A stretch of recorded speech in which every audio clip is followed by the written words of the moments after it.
My ex-wife cheated and left me broke. Now I'm a billionaire CEO and she begged to come back. I never expected to see her again. Not here, not now, not after all these years. Yet, there she was, Miriam, draped in a gown that shimmered under the chandeliers, her laughter echoing across the ballroom. I recognized that sound. It was the same laughter that once warmed my home. The same voice that whispered promises of forever before she ripped them apart and walked away without a second thought. She wasn't alone. Her arm was linked with Sebastian, the so-called elite executive she left me for. He stood tall beside her, his self-satisfied smirk barely concealed behind a crystal flute of champagne. He had the look of a man who thought he had it all: money, status, power. I wondered if he had any idea who I was. For years, Miriam assumed I was nothing. That's why she left. She wanted wealth, prestige, a life of luxury. When I was struggling to build my business, when I was nearly scraping by, she told me point blank, "I can't waste my life waiting for you to become someone." So she walked out. She didn't wait to see if I would succeed. She didn't care. To her, I was a failure, and failures didn't deserve her patience. But what Miriam never knew, what she never bothered to stay long enough to witness, was that my failure was temporary. It became the fuel I needed to rise. And now, here we were. The universe had a cruel sense of humor. She hadn't spotted me yet. I watched as she mingled effortlessly, her practiced smile never faltering, her fingers grazing Sebastian's sleeve every so often, like a woman making sure her investment was still intact. Then, her gaze landed on me. Her eyes widened slightly, just for a moment, before her lips curled into a smirk.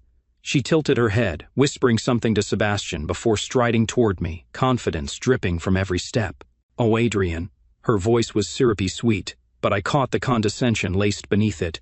"And I can't believe it. It's been so long." I gave her a small nod, keeping my expression neutral. "Miriam," I said simply. She let out a laugh, feigning delight. "Oh, my goodness, I wasn't sure it was you at first." "What are you doing here?" "So I was invited," I said simply. Her brows lifted slightly. "Really?" She glanced around, her eyes scanning the room as if trying to gauge whether I was telling the truth, as if a man like me didn't belong in a place like this. Sebastian finally joined us, his grip firm around Miriam's waist as he assessed me with mild disinterest. He extended his hand. "Sebastian Carter, CEO of Carter Holdings." I took his hand and shook it, offering a polite nod. "Adrian Kingston." Miriam's smirk widened, as though she had just confirmed something in her mind. "So, Adrian, what have you been up to these days?" There it was, the bait. She wasn't asking out of curiosity. She wanted to hear that I was still struggling, that I was still in the same place she had left me, scraping by, barely making ends meet. I almost laughed, but I let her have her moment. "Oh no, you know," I said casually. "Oh, just working." She let out an exaggerated sigh. I figured. "You always were a hard worker. What is it that you do now?" Sebastian chuckled, swirling his champagne. "Let me guess. One of the hotel staff? Or maybe a manager?" I let their assumptions hang in the air. Miriam's eyes glowed with amusement. "Oh, you know, Sebastian, I used to be married to Adrian. Can you believe that? We had, well, let's just say very humble beginnings." Sebastian raised a brow. "You never told me that." She shrugged. "And it wasn't worth mentioning. It's in the past." I nodded slowly. "Yes, it is." Miriam turned her attention back to me, her lips twitching with barely concealed mockery. "And I'd love to see your workplace. It must be quaint." I held her gaze. "You would?" She nodded eagerly, linking her arm through Sebastian's. "And I mean, why not? I'd love to see what you've made of yourself." Sebastian smirked. That could be interesting. I wouldn't mind taking a tour either." I exhaled slowly, letting a small smile touch my lips. "A tour? Well, who was I to deny them that?" "Of course," I said smoothly, "and I'd be happy to show you around." Miriam practically beamed, certain that she had won whatever twisted game she was playing. She had no idea that this very ballroom, this luxury hotel filled with the city's elite, belonged to me. I wasn't just an employee. I was the billionaire CEO of Celestia International, one of the most exclusive luxury hotel and spa chains in the world. Tonight, she was about to find out. As I led Miriam and Sebastian toward the elevators, I couldn't help but let my mind drift back to the past. The very past Miriam had been so eager to erase. She had once been my entire world. We met in college, back when my life was dictated by early morning shifts, late-night classes, and the constant struggle to make ends meet. I worked 3 part-time jobs just to afford tuition, barely scraping by while juggling assignments and exhaustion. But through it all, Miriam had been there, or at least, that's what I had believed. At first, she was patient, supportive even. She told me she admired my drive, that she loved my ambition. She said she believed in me, that my hard work would pay off someday. But words are easy. It was action that revealed the truth. The more I struggled, the more her patience withered. I still remember the first time she hesitated before introducing me to her friends, the way she avoided mentioning that I worked in a dingy little restaurant, how she winced when I picked her up in my beat-up second-hand car. Her parents disapproved of me from the beginning. "Oh, and he's got nothing to offer you," I once overheard her mother saying. "One, you need a man who can provide, not one chasing some ridiculous pipe dream." Miriam didn't argue. She never did when it came to things that mattered. I ignored the warning signs, convinced that if I just worked harder, if I proved myself, she would stay. But she didn't. I'll never forget the night she ended it. We were in our tiny apartment, the one I had fought so hard to keep. Bills were piling up, my business idea was still in its infancy, and I was barely holding everything together. She sat across from me, arms crossed, her expression cold. "This isn't working," she said flatly. "He can't do this anymore." I had been exhausted, drained from another 16-hour workday. I blinked at her, trying to process what she was saying. "What do you mean?" She sighed, as if she were talking to a child. I mean I'm done waiting, Adrian. You said things would get better, but they haven't. You're still stuck in the same place, and I can't waste my life waiting for you to make it when there's no guarantee you ever will." Her words hit harder than any punch ever could. I had sacrificed everything to build a future, and she had already decided I wasn't worth the wait. She left me that night, moving in with Sebastian just weeks later, and I burned for months. I felt like I had lost everything.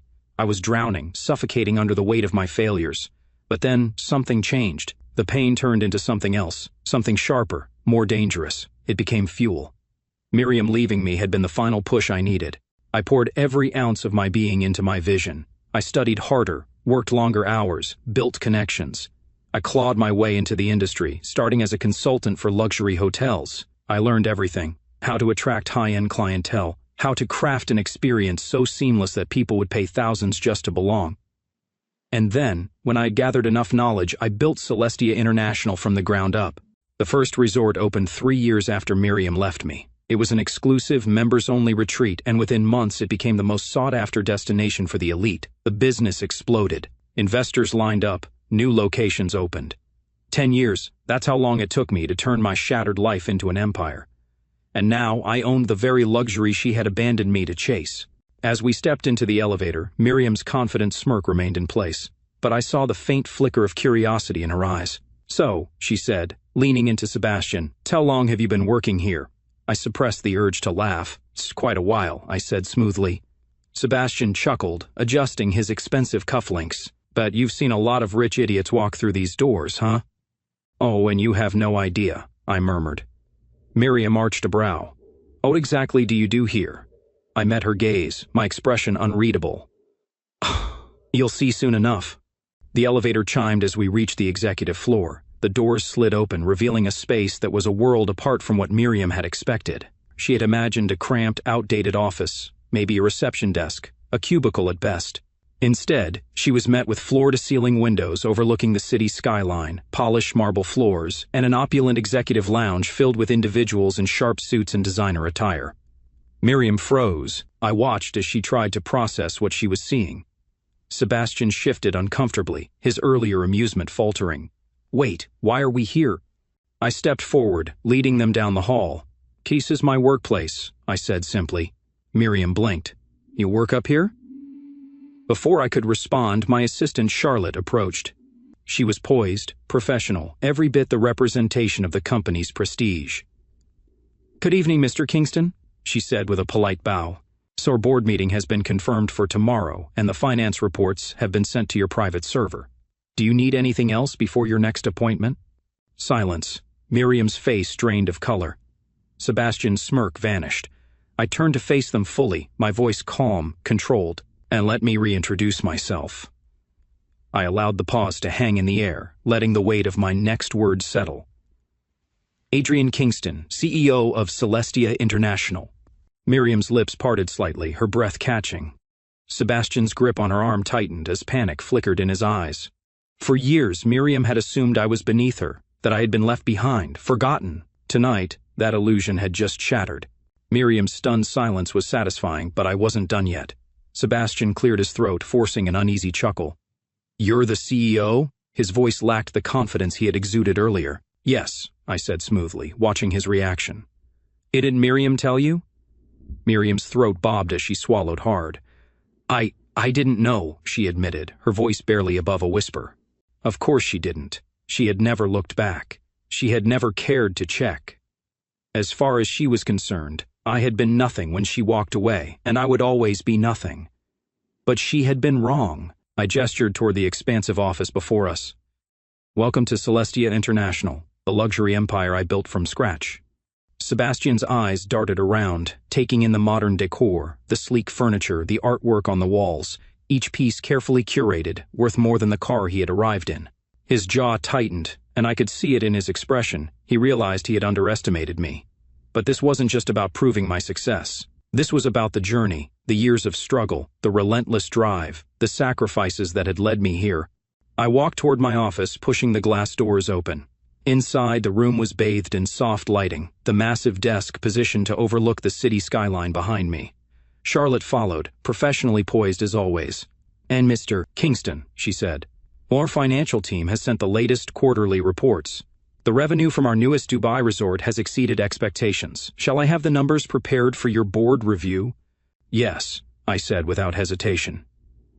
Miriam and Sebastian just stared. The woman who once laughed at my dreams, who told me I would never amount to anything, was now standing in the empire I had built, one she had never believed in. I took a seat behind my desk, my fingers drumming lightly on the polished wood. Would you like a drink? I asked, my voice calm, measured. We stock only the finest here. Miriam didn't answer. Sebastian, on the other hand, straightened his posture, trying to regain his composure. I have to say, Adrian, this is impressive. Impressive. I almost laughed. I had more than just impressive. I had power, influence, control over an industry where people like him wanted a seat at the table.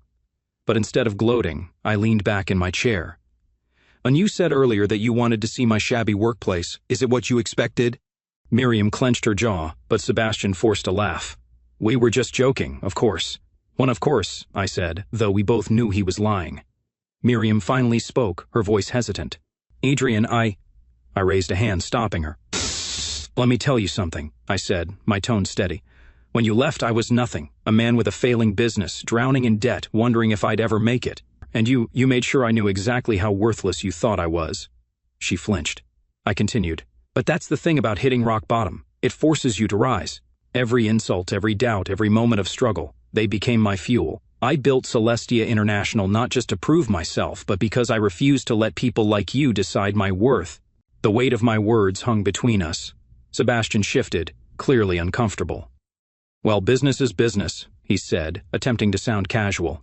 It's all about timing, right?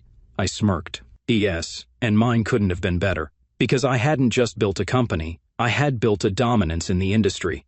Celestia International was the gold standard of luxury. Every resort, every spa, every high-end location bore my signature of exclusivity. I catered to the elite, the kind of people Sebastian wished he could mingle with. Miriam had traded me for security, and now, standing before me, she realized that the real wealth had been the man she had abandoned. Charlotte stepped forward. Mr. Kingston, shall I prepare your next meeting? I glanced at Miriam and Sebastian. Actually, I have some time. Why don't I give our guests a little more insight into my world? Miriam hesitated, but Sebastian, his pride clearly wounded, nodded. Sure, why not? I stood, leading them out of my office. As we walked down the executive floor, I gestured toward the surrounding offices. Each of these rooms belongs to a department that runs Celestia International, from marketing to real estate acquisitions to investor relations. Every decision made here shapes an empire worth billions and Sebastian's expression tightened. I continued. See, luxury isn't just about wealth. It's about perception. People pay for status, for exclusivity. They don't just buy a hotel stay, they buy an identity. And I made sure Celestia International became the ultimate identity for the elite. Miriam exhaled slowly, as if trying to process just how far I had come. But I wasn't done. We reached a conference room where my top executives were in a meeting.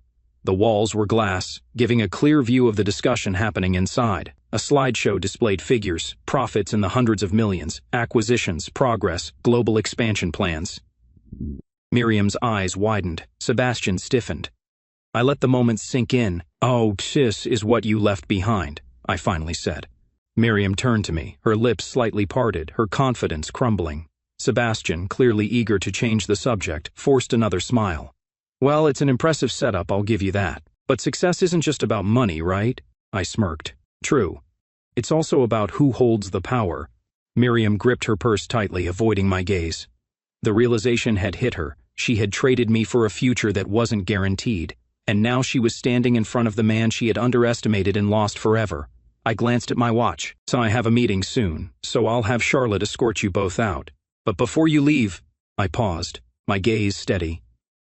Enjoy the night. And next time you think of me as just another low-level worker. I smiled, a slow, deliberate curve of my lips, and remember whose name is on the building.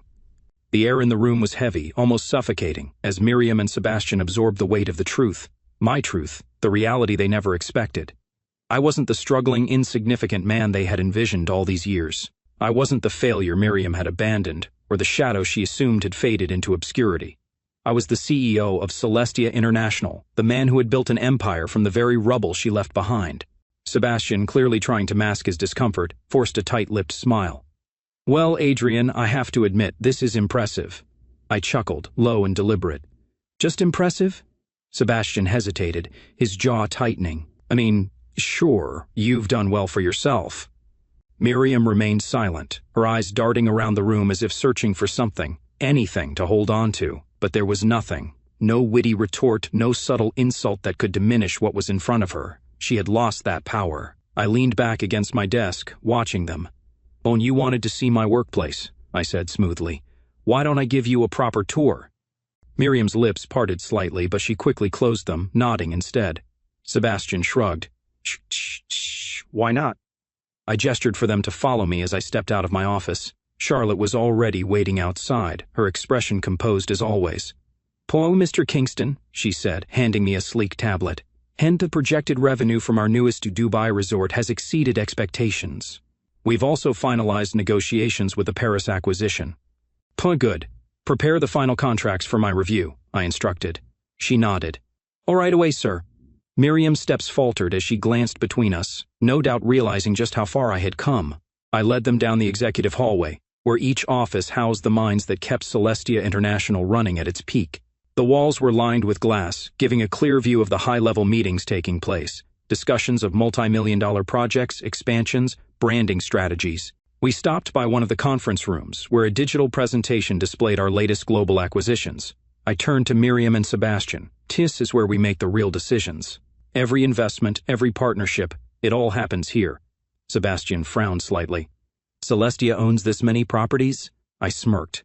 And more. We operate in over 20 countries, with new expansions already in motion. Miriam inhaled sharply. I had no idea. Of course she didn't. She had never bothered to check. She had assumed I had failed, that I'd stayed stagnant, trapped in the same struggles that once defined me. But assumptions had a way of unraveling. I continued walking, leading them toward the very important person guest suites. The hallways were adorned with exquisite artwork, the soft scent of luxury perfumes filling the air. As we reached the penthouse level, I turned to them. See this, I said, gesturing toward the double doors ahead. Eames the Celestia signature suite, reserved for only the most exclusive guests. Sebastian scoffed. And what, it's just another overpriced hotel room? I smiled. See for yourself. I pushed the doors open, revealing the epitome of luxury. The suite was breathtaking. Floor-to-ceiling windows overlooked the city skyline. A private infinity pool shimmered under the soft glow of golden chandeliers, plush velvet sofas, handcrafted wooden tables, a grand fireplace. Every detail meticulously curated for the highest level of comfort. Miriam stepped inside hesitantly, her fingertips grazing the silk curtains. This is incredible, she murmured, her voice barely above a whisper. Sebastian, however, remained near the entrance, arms crossed. Talish, how much does a night in here cost? He asked, forcing a smirk. I met his gaze. Starting rate $15,000 per night. His smirk vanished. Miriam turned to me, eyes wide. 15,000? I nodded. Some guests stay for weeks at a time. She inhaled sharply. That was more than she had ever dreamed of spending on a single hotel stay. The irony wasn't lost on me. She had left because she wanted wealth, luxury, security. And yet, the man she had abandoned was the one who had built an empire around those very things. She could have had this. She could have had all of it. Sebastian's expression was unreadable, but I could see the tension in his jaw, the way his hands clenched at his sides. He had assumed he was the successful one, that Miriam had upgraded when she chose him. But standing here, in my world, he realized just how wrong he had been. I let the silence stretch for a moment before speaking. "Shall we continue?" Miriam swallowed hard, nodding stiffly. We moved through the corridors, passing by private event spaces, a world-class spa, and an exclusive rooftop restaurant with a months-long waiting list. Miriam's posture stiffened with each passing moment, her realization settling deeper with every luxurious detail. She had chosen wrong. I stopped at a private lounge, stepping inside and gesturing for them to take a seat. "And have a drink," I offered, pouring myself a glass of scotch. "You must be exhausted from the tour." Sebastian waved a hand dismissively. "We're fine." Miriam, however, hesitated before reaching for a glass of wine. She needed something to dull the humiliation. I sipped my drink slowly, watching them. "T once told me, Miriam, that I would never be successful, that I wasn't worth waiting for." She flinched at the reminder. I leaned forward slightly. "Tell me, do you still believe that?" Her fingers tightened around the glass. Sebastian shifted beside her, clearly eager to leave. "This was educational," he said, standing abruptly, "but we should get going." Miriam didn't move right away. Her lips parted slightly, her gaze lingering on me as if she wanted to say something. But what could she say? What could she possibly say now that everything she had believed had been shattered? I leaned back in my chair, my expression unreadable. "Oh, take your time," I said smoothly. "After all, it's not every day you get a glimpse of what you threw away." The silence stretched between us, thick and suffocating. Miriam sat frozen in her seat, her fingers still wrapped around the stem of her wine glass. She hadn't taken a sip. I could see it in her eyes, the realization, the slow, agonizing awareness of what she had lost. Sebastian, on the other hand, was unraveling. He adjusted his cufflinks, shifting uncomfortably in his chair. The smug arrogance he had carried all evening was fading, replaced by something that looked suspiciously like fear. "Well," he said, clearing his throat, "'tis was interesting." I smirked, swirling the amber liquid in my glass. "Was it?" Sebastian shot me a sharp look. "Yeah, but at the end of the day, success isn't just about money, right? It's about—" He hesitated, searching for words. "Happiness, fulfillment, not just wealth." I chuckled, low and deliberate. "That's rich, coming from the man who judged me based on where he thought I worked." His jaw tightened. Miriam finally exhaled, placing her untouched glass on the table. "I should have known," she murmured, more to herself than to anyone else. Sebastian turned to her sharply. "What?" She shook her head, dazed. "And I should have known that Adrian wouldn't stay in the same place." Her eyes flickered toward me, regret evident in every movement. I never imagined this." Her voice was quieter now, almost vulnerable. I didn't respond right away. I wanted her to sit in that realization a little longer, to truly feel it. She had assumed that I had failed. She had assumed that I had remained the struggling man she walked away from. But reality had a way of punishing assumptions. I leaned back, my gaze steady. "Oh, no, Miriam. You didn't care enough to imagine it." Her lips parted slightly, a flicker of hurt crossing her face. Sebastian scoffed. "All right, that's enough. We get it. You've done well for yourself. Congratulations. But don't act like you're some victim." I turned my attention to him, amused. "A victim?" I said. "So you act like Miriam ruined your life," Sebastian said, crossing his arms. "But from where I'm sitting, it looks like she did you a favor." I let out a slow, dark laugh. "'S a favor?" "Yeah," he said, leaning forward. "If she hadn't left, you might still be nobody. Sometimes rejection makes people work harder. Maybe her leaving was the best thing that ever happened to you." Miriam stiffened beside him. I tilted my head, considering his words. "Only you might be right," I said finally. "Somebody did push me to succeed." Sebastian smirked, as if he had won something. But let's not pretend she left as some kind of selfless act to help me grow," I added smoothly. "She left because she was impatient. She left because she was greedy. She left because she didn't believe in me." Miriam flinched. Sebastian's smirk faded. "And now," I continued, my voice calm but pointed, "and now she realizes that she bet on the wrong future." Miriam inhaled sharply. Sebastian's hands clenched into fists. I stood slowly, adjusting my cuffs. See, Sebastian, the problem with people like you is that you think wealth is just about having money. But true power, true wealth, it's about control, influence. It's about having people underestimate you and then proving them dead wrong." Sebastian's throat bobbed as he swallowed. Miriam was trembling slightly. She had never expected this. Never expected to see me again. Never expected that the man she had dismissed would become someone she could never reach again. I turned to Charlotte, who had been standing quietly by the door. "Oh, prepare a car for them," I said, "and I think they've seen enough for tonight." "On course, Mr. Kingston," Charlotte replied smoothly, immediately stepping away to make the call. Miriam looked like she wanted to say something. Her lips parted slightly, hesitation written all over her face. I waited, but she said nothing, because what was there to say? Apologies wouldn't change the past. Regret wouldn't rewrite the choices she had made. She had walked away, and now she had to live with that decision. I turned back to Sebastian, who was still glaring at me, clearly itching to salvage his ego. "And you said earlier that success isn't just about money," I said. "Instead, it's about happiness." Sebastian scoffed. "Yeah," I smirked. "Are you happy?" Sebastian's face darkened. Miriam turned to him sharply, her expression shifting just slightly, but I caught it. Doubt, suspicion, regret. Sebastian clenched his jaw. "Oh, we should go," he muttered, grabbing Miriam's hand and yanking her toward the exit. Miriam didn't resist, but as they reached the door, she glanced back at me one last time. Her eyes were full of something she never thought she would feel toward me, longing, regret. But it was too late. She had made her choice, and I had already moved on. I watched as Miriam and Sebastian disappeared through the doors, Charlotte following closely behind to escort them out. The moment they were gone, the room felt lighter, quieter. I exhaled slowly, setting my drink down on the polished marble bar. Miriam had finally seen what she had thrown away, and it had shaken her to her core. But this wasn't over yet. Miriam had left me because she wanted wealth, security, a life of effortless luxury. She had thought Sebastian was her golden ticket to that world. And now I was curious to see just how secure their life really was. I walked over to my desk, pressing a button on the intercom. "Charlotte, get me everything we have on Sebastian Carter." A slight pause, then her crisp response. "Right away, Mr. Kingston." I had learned long ago that power wasn't just about money. It was about information, knowing the right things at the right time, being 3 steps ahead while everyone else was still playing catch-up.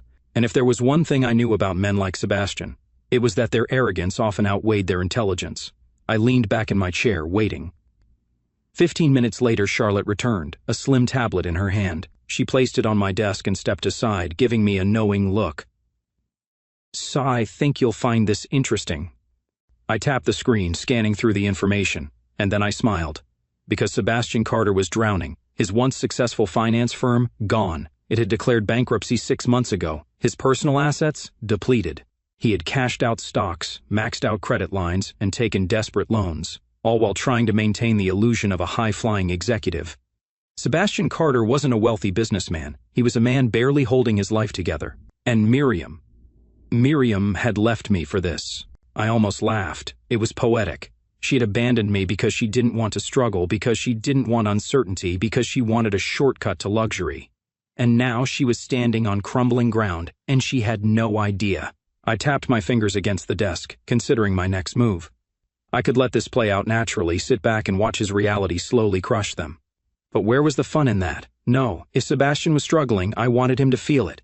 I picked up my phone, dialing a number from memory. A deep voice answered on the second ring. "Kingston." "Jared," I greeted smoothly. "Taos, my favorite acquisitions expert." Jared laughed. "Busy. What do you need?" I leaned back in my chair. "Carter Holdings. Ever heard of it?" A pause. "Sebastian Carter's firm? Yeah, they're bleeding money. The vultures are circling." "Tudud," I said, smiling. "Buy out whatever's left of his assets. Quietly. I don't want him knowing it's me yet." Jared let out a low whistle. "You really don't play around, do you?" I chuckled. "Not when someone needs a reminder of who holds the real power." "Consider it done," Jared said. I'll send the reports over by the end of the week." I hung up, satisfaction settling deep in my chest. Sebastian had spent the night mocking me, assuming he was the one on top, assuming I was still some insignificant man scraping by. Now he was about to lose whatever little he had left. And Miriam had no idea that the life she had bet on was built on borrowed time. The next day, I arrived at my office early. Charlotte was already there, as efficient as ever. "And Mr. Kingston," she greeted, "NT financial reports on Carter Holdings are in your inbox." She hesitated slightly. "And you might find this interesting. Miriam Carter called this morning." I arched a brow. "Oh?" Charlotte nodded. "Oh, she requested a meeting." Now that was unexpected. Miriam, coming to me, I leaned back, curiosity sparking. Did she say why? Oh no, Charlotte said, but she sounded urgent. I smirked. Desperation has a way of making people humble, doesn't it? Charlotte's lips twitched in amusement. Shall I schedule a meeting? I considered it for a moment. Miriam had already lost the upper hand. She had already seen just how far I had risen. Now she was coming to me, and I wanted to know why. "And schedule it for tomorrow," I said finally. "Oh, let her wait a little." Charlotte nodded. "Of course, Mr. Kingston." As she left, I exhaled slowly, running a hand through my hair. Miriam was reaching out, and that meant only one thing. She knew. Maybe she had finally seen through Sebastian's lies. Maybe she had realized that the man she left me for wasn't the powerful, secure provider she had thought he was. Or maybe she just wanted a way back into my world. I smiled to myself. Whatever the reason, whatever she thought she was coming here for, she was about to learn something else. I was no longer the man she could walk away from. She had made her choice, and now she had to live with it. The next day, I arrived at my office earlier than usual. The skyline stretched before me through the floor-to-ceiling windows, bathed in golden morning light. I sipped my coffee slowly, letting the warmth settle as I anticipated what was to come. Miriam was coming to see me. It had been years since she walked out of my life without looking back, certain that I would never amount to anything. But today she had reached out, and I knew exactly why. She had discovered the truth about Sebastian. I had seen it in her eyes last night, the flicker of doubt, the unspoken fear, the moment she realized that the man she had abandoned had built a kingdom, while the one she chose was nothing more than a crumbling illusion. Now she was coming here, and I was going to enjoy every second of it. A soft knock at the door interrupted my thoughts. Charlotte stepped in, her expression as composed as ever. "Boss, Mr. Kingston, Mrs. Carter has arrived. Shall I send her in?" I smirked. "Mrs. Carter, how ironic. Yes, send her in." Charlotte nodded and stepped aside, allowing Miriam to enter. She walked in slowly, her posture stiff, her gaze flickering around my office. She was taking it all in, the luxurious leather chairs, the mahogany desk, the sheer dominance of the space. It was a stark contrast to the last time she had seen me, struggling in our tiny, run-down apartment. She looked different now, older, yes, but also weary. This wasn't the woman who once laughed at my ambitions, who sneered at my dreams and called them childish. No, this was a woman who had been humbled. I gestured toward the chair across from me. "And have a seat, Miriam." She hesitated, then lowered herself into the chair, her hands fidgeting in her lap, something she never used to do. For the first time in my life, Miriam was nervous around me. "To what do I owe this surprise visit?" I asked smoothly, leaning back in my chair. She swallowed, her lips parting slightly before she spoke. "And I wanted to talk." I raised a brow. "Talk?" She nodded, looking down at her hands. "About last night, about everything." I took my time, watching her. "Last night was illuminating, wasn't it?" Her jaw tightened slightly. "Oh, yes." I tilted my head. "What part?" She exhaled, closing her eyes for a brief moment before looking at me again. "On you. Everything you've accomplished." I smiled faintly. "Not what you expected, was it?" She hesitated. "No." There it was. The confession, the admittance that she had underestimated me, that she had made the wrong choice. I let the silence stretch, forcing her to sit in it. Finally, she spoke again. "Oint Adrian, She hesitated, then sighed. "I made a mistake." I arched a brow. "Which one?" Her eyes flickered with something close to pain. "In leaving you." I stared at her for a long moment, absorbing those words. If she had said this years ago, maybe it would have mattered. Maybe it would have been enough to wound me, to reopen old scars. But now it meant nothing. I set my coffee down with a quiet clink. "When you made a choice, Miriam," I said calmly. "Oh, so you walked away when I needed you the most, and now suddenly you regret it." She winced. I interrupted, leaning forward slightly. "Do you regret that I proved you wrong?" She inhaled sharply, her hands clenching. "That's not fair." I smirked. "Isn't it?" Her lips parted, but no words came out. Because she knew I was right. She had left because she thought I would fail, because she didn't believe in me. And now, faced with everything I had built, she realized just how blind she had been. She straightened slightly, as if trying to reclaim some dignity. "Adrian, I didn't come here to fight. I came here because She trailed off, but I already knew what she was about to say. She wanted something. Miriam had always been good at manipulating situations to her advantage, and if she was here, it was because she thought there was still a way back in. I decided to cut to the chase. "Oh, you're here because you finally saw the truth about Sebastian, aren't you?" Her breath caught, her eyes widening slightly. I chuckled, shaking my head. I know everything, Miriam. Her hands clenched in her lap. "'Tis broke," I continued, my tone matter-of-fact. "'Tis firm collapsed months ago. He's been pretending, lying to you. You left me for a man who's barely holding his life together." She flinched, as if I had struck her. I leaned back, enjoying the slow unraveling. "Tell me," I said. "How did you find out? Did he finally admit it, or did you start noticing the cracks? The late nights, the secret phone calls, the sudden tension whenever money came up?" Her shoulders slumped slightly. "So I started noticing things," she admitted. "At first it was small. He became distant, distracted. Then I realized he wasn't taking calls in front of me anymore. Bills started piling up. He told me it was just a rough patch." I smirked. "And you believed him?" She exhaled shakily. "And I wanted to. But last night changed everything," I murmured. She nodded. "On seeing you, seeing this," she gestured around my office, her voice raw, "it made me realize how blind I was." Silence stretched between us, and then she finally asked the question I had been expecting. "Adrian," she said quietly, "is there any way we could try again?" I let the words hang in the air, letting her feel the weight of them. Miriam Carter, the woman who once walked away from me without a second thought, was now sitting in front of me asking for another chance. I inhaled slowly, then exhaled, and I smiled, not out of happiness, out of pure satisfaction. Because Miriam was about to learn the most cruel twist of fate. She had left me for a man she thought was better, and now she wanted to come back. But the thing about choices, you don't always get to undo them. Miriam's voice trembled slightly as she asked the question again. "Is there any way we could try again?" I stared at her, letting the words settle in the air. The woman who had once mocked me, who had left me in my darkest moment, now sat across from me, asking for another chance. She had left because she thought I was going nowhere. She had chosen a man she thought was better, and now she wanted back in. I exhaled slowly, leaning forward. Let me get this straight," I said, my voice calm. "So you walked away from me when I had nothing. You married another man because he could give you the life you wanted. And now that you've realized that life was built on lies and borrowed money, you're sitting here asking me if we can try again?" Miriam flinched, her fingers twisting together in her lap. "She didn't know," she murmured.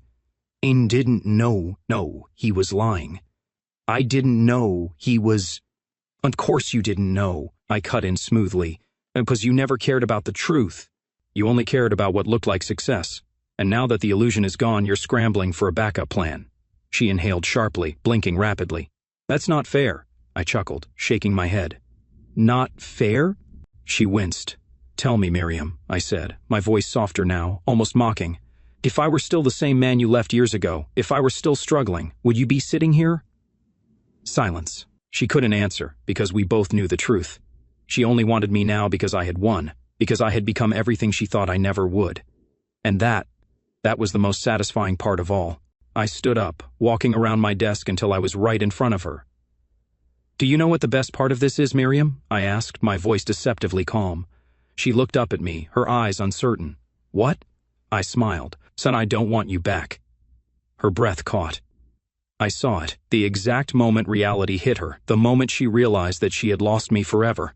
She had spent all these years assuming I was beneath her, assuming I had failed, assuming I had been waiting for the day she might return. But I hadn't.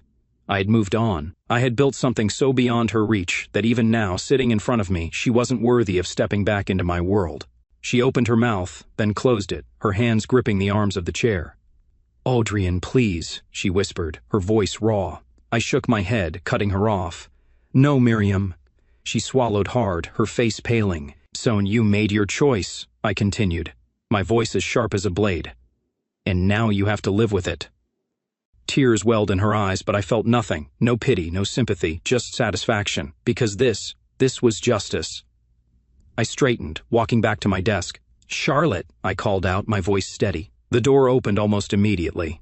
Charlotte stepped inside, her usual composed expression unwavering. "Yes, Mr. Kingston?"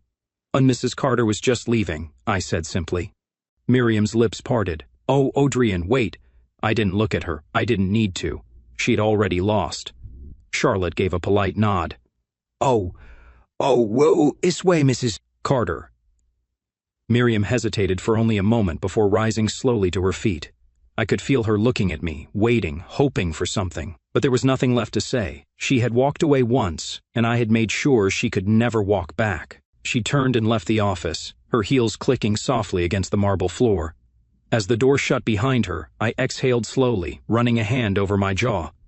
That was it. That was the end of Miriam Carter. I leaned back in my chair, a slow smirk forming on my lips. The ultimate revenge wasn't wealth. It wasn't power. It wasn't success. It was knowing that the person who once belittled you, betrayed you, abandoned you, was now the one begging to be in your life again, and knowing that they could never have that chance. The moment the door shut behind Miriam, silence filled the room. I sat there, staring at the space she had just occupied, but I felt nothing, no lingering regret, no what-ifs, no unresolved emotions, just satisfaction. She had walked out of my life all those years ago, never looking back, and today she had returned, not out of love, not out of some long-lost attachment, but out of desperation, because I had won, and she had lost everything. I leaned back in my chair, rubbing my jaw as I replayed the last few moments in my mind, the way her voice had trembled, the way she had struggled to form her words, the way she had realized too late that she had chosen the wrong path. It was poetic. I had spent years pushing forward, grinding, building an empire out of nothing. She had spent those same years chasing an illusion, believing she had secured a future that would always provide for her. Now, her foundation had crumbled, and I had been the one standing at the top, watching as it all collapsed beneath her feet. A soft knock at the door interrupted my thoughts. Charlotte stepped in, her expression as unreadable as ever. "And Mrs. Carter has left the building," she informed me. Good, I said simply. She nodded but didn't leave immediately. Instead, she hesitated, something she rarely did. "And I took the liberty of digging deeper into Sebastian Carter's current financial situation," she said. "And there's more you might find interesting." I arched a brow. "Oh, go on." Charlotte walked forward, placing a sleek folder on my desk. "It turns out his debts are worse than we originally thought. He's been hiding his financial troubles not just from Miriam, but from his business partners as well. His company is crumbling, and with the recent acquisition of his remaining assets..." She met my gaze, a hint of amusement flickering in her eyes. "And you now own everything he had left." I picked up the folder, flipping through the documents. Properties, investments, partnerships, everything Sebastian Carter had built was now mine, and he had no idea yet. I smirked, tossing the folder onto my desk. "Done set up a meeting with him," I said. Charlotte's lips twitched slightly. "Of course, Mr. Kingston." She turned to leave, but I called out, "Oh, and Charlotte?" She paused. "Yes?" "Make sure it's at one of my hotels," I said, my voice laced with amusement. "Let's make it a comfortable setting for him." Charlotte nodded, her expression betraying a hint of amusement. "Consider it done." 2 days later, I sat in the private lounge of Celestia International's flagship hotel, sipping on a glass of whiskey as I waited. Sebastian had arrived 20 minutes ago. Charlotte had led him to the lounge, offering him a drink, making polite conversation. He had no idea what was coming. I watched him through the glass window separating the two rooms. He sat there, legs crossed, a faint smirk on his lips, as if he still believed he had some form of control. It was almost sad, almost. I stood adjusting the cuffs of my suit before stepping into the lounge. Sebastian looked up, his smirk widening, priming. "Kingston," he greeted, his tone casual. "Didn't expect you'd actually want to meet in person." I took a seat across from him, my expression unreadable. "Sebastian." He leaned back, swirling the drink in his glass. "I have to admit, you've done well for yourself. Quite the upgrade from where you were a few years ago." I smirked. "And quite the downgrade for you, I hear." His jaw tightened slightly, but he forced another chuckle. "I won't lie, things have been rough. Business cycles, you know how it is, but it's temporary." I tilted my head. "Is it?" He frowned. "What's that supposed to mean?" I leaned forward, placing my glass on the table. "Sebastian, let me save you some time. Your company is dead. Your finances are in ruins. You've been pretending, scraping by, hiding from the inevitable." I paused, letting my words sink in before delivering the final blow. "And as of 2 days ago, I own everything you had left." The color drained from his face. He stared at me, his glass hovering midair before he slowly set it down. "Oh, you're lying," he said, but his voice lacked its earlier confidence. I pulled out the folder Charlotte had given me and slid it across the table. "Oh, go ahead. Take a look." He hesitated before reaching for it. The moment he opened it, his expression shattered. His hands trembled slightly as he flipped through page after page, legal documents, transaction records, signed agreements. Everything was gone. Everything was mine. He inhaled sharply, his fingers gripping the edge of the folder. "You..." He swallowed. You planned this. I smiled. No, Sebastian. You planned this when you built your entire life on borrowed money and arrogance. His breathing quickened, his jaw tightening. You bastard, he hissed. I chuckled. Now, is that any way to speak to your new landlord? His head snapped up. What? I leaned back, enjoying every second of this. That penthouse you and Miriam have been living in, that company office you still pretend to run, that car you drive. I spread my arms. All mine now? Sebastian's hands clenched into fists. And you can't. And I already have, I interrupted smoothly. Silence stretched between us. Sebastian's breathing was uneven now, his entire body stiff with barely contained rage. I let the moment linger before standing. Oh, and I wanted you to be the first to know, I said casually. Oh, and after all, it's only fair. You spent years thinking you were above me, and now you're nothing. Sebastian pushed back his chair suddenly, standing so fast that his glass nearly tipped over. His face was flushed with humiliation and fury. Do you think this is over? He growled. I smirked. So, Sebastian. I leaned in slightly, lowering my voice. This was never a fight. It was a lesson. His jaw clenched so tightly I thought he might break a tooth. I straightened, adjusting my suit. Enjoy the rest of your evening, I said lightly. I imagine it'll be your last one in my penthouse.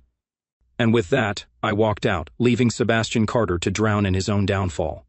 As I stepped out of the lounge, I didn't bother looking back. There was nothing left to see. Sebastian Carter, the man who once held his nose high, the man who believed he had everything, was now standing in the ruins of his own arrogance. He had mocked me, dismissed me, taken the woman who was supposed to stand by my side. And now he had lost everything, his fortune, his business, his home, and soon, Miriam. I walked through the sleek marble corridors of the hotel, my shoes clicking against the polished floors. Charlotte was already waiting by the elevator, holding a folder in her hands. Did he take the news well? She asked, amusement lacing her voice. I smirked. Not at all. She handed me the folder. And into final paperwork. Sebastian and Miriam have 30 days to vacate the penthouse. After that, they're officially out of your properties. I flipped through the documents, nodding in approval. It was done. The final blow had landed. Charlotte hesitated for a moment before speaking again. Oh, there's something else. I glanced up. What? She pressed her lips together as if debating whether to say it, then finally spoke. Fornier's outside. She's waiting in the lobby. I exhaled slow, but I wasn't surprised. Of course she was. Miriam had always been resilient in her own way. Even now, after everything that had happened, she wasn't ready to let go. Charlotte gave me a knowing look. Do you want me to send her away? I considered it. I had nothing left to say to Miriam. I had given her my answer the last time we spoke. There was no going back. But still, I wanted to see what she would say, what excuse she would come up with now that her world had collapsed. I slipped the folder under my arm. Send her up to the rooftop lounge. Charlotte gave a slight nod. Understood. I leaned against the glass railing, staring out at the city skyline. The rooftop lounge was private, exclusive to only a select few guests. It was quiet here, the air crisp as the evening lights flickered below. I heard the elevator doors open behind me, followed by hesitant footsteps, then her voice. Adrian. I didn't turn around right away. I took a slow sip of my whiskey before finally facing her. Miriam stood there, wrapped in an elegant coat, her expression a mixture of nerves and desperation. She looked tired, like a woman who had been running towards something that no longer existed. "Oh, nice view, isn't it?" I said casually, turning back toward the city. She stepped forward hesitantly. "I didn't know where else to go," I smirked, swirling the amber liquid in my glass. "You're not here because you don't have anywhere else to go, Miriam. You're here because you don't have anyone else to turn to." She flinched, but she didn't deny it. I sighed, setting my drink down. "What do you want?" She inhaled shakily. "I don't know," she admitted. I just needed to see you." I let the silence stretch between us before speaking. "And you saw me, Miriam. You saw what I became. You saw the life I built, the one you thought I'd never have." Her lips trembled. "And is wrong." I chuckled, shaking my head. "That's an understatement." She swallowed. "Oh no, I hurt you." I exhaled slowly. "Oh, Miriam, do you even remember the last thing you said to me when you left?" She paled slightly. I gave her a cold smile. "I do. You said, I can't waste my life waiting for you to become someone."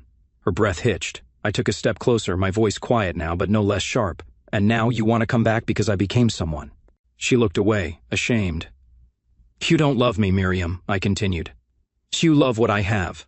You love the security, the success, You love the idea of being beside me now that I'm at the top. Tears welled in her eyes. That's not true. Isn't it? I challenged. She exhaled shakily. Oh, I did love you, Adrian. I swear I did. I studied her, searching for sincerity. And maybe once it had been true. Maybe in the beginning she had loved me. But love that vanishes when times get hard. That isn't love at all. I shook my head. Like even if that were true, it doesn't matter anymore. She bit her lip, struggling to hold back her emotions. You really won't give me another chance? I tilted my head, studying her for a long moment. And then I said the only thing that mattered. I already moved on. Her breath caught. I didn't elaborate. I didn't need to. The truth was there, hanging between us, undeniable and final. She blinked rapidly, trying to hold herself together. I understand, she whispered. And for the first time, I believed her. Because she had no other choice. She had lost, and I had won in every possible way. I turned back toward the city, my hands resting on the railing. Goodbye, Miriam. I heard her inhale sharply, but she didn't argue. She didn't beg. She just stood there for a moment longer, then finally turned and walked away. The elevator doors closed behind her, leaving nothing but the quiet hum of the night. I took another sip of my drink, letting the moment settle. This was it, the final chapter of a story that had once defined me. I had built an empire from the ashes of my past. I had proven everyone wrong. And most importantly, I had freed myself. As the city lights flickered below, I smiled to myself. Because for the first time in years, I wasn't looking back. I was only looking forward. And it felt damn good.